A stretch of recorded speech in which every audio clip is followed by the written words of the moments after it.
course, I always looked up to him, and I just have a couple things on the way over here I was thinking about.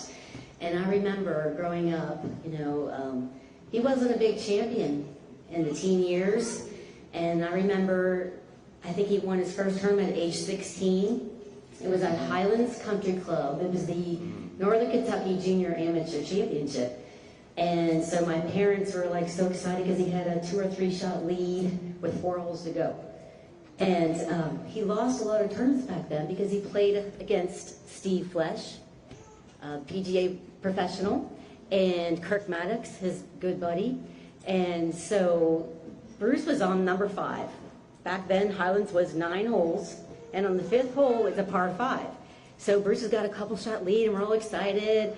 Bruce tees off, boom, duck hook left, down the mountain. You know, it's very hilly. He hits it back up, gets closer and closer. He's in a bunker, and all of a sudden we're watching, and then he's on the green, and finally he's walking back. And my dad is very flustered. He said, well, Bruce, what did you have there, a 7? He said, no, I had a 9. And Dad said, what do you mean a 9? And Bruce said, I called a 2-shot penalty on myself because my club hit the sands. So that is a 2-shot penalty if you're not aware of that. Just a little example of Bruce's integrity, even at that young age. Also with the, another quick thing I thought about, you know, Bruce won the state championship back in 1982. And I just thought that was unbelievable and looked up to him so much. And I thought, man, I'll never be that good. But Boone County High School gave Bruce a state champion jacket. It had the big cutout of the state of Kentucky on the back of the jacket. I still got it. He still has it. But, you know, Bruce was going to college, so he never got to wear it in the summertime. He was on his way to Eastern. And he said, Lori, I left you a little something down there on the sectional. So I said, oh, okay. So he's leaving, and I go down there and hear his state champion jacket on the back of our sectional.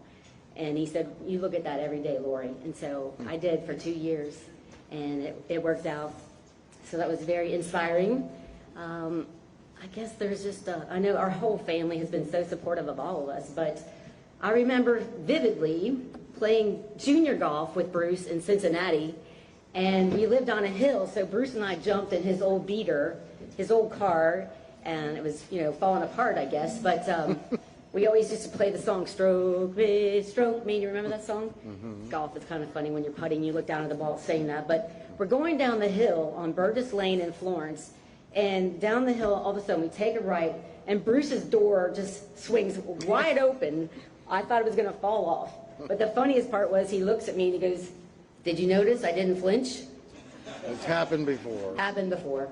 So it was not a very nice car.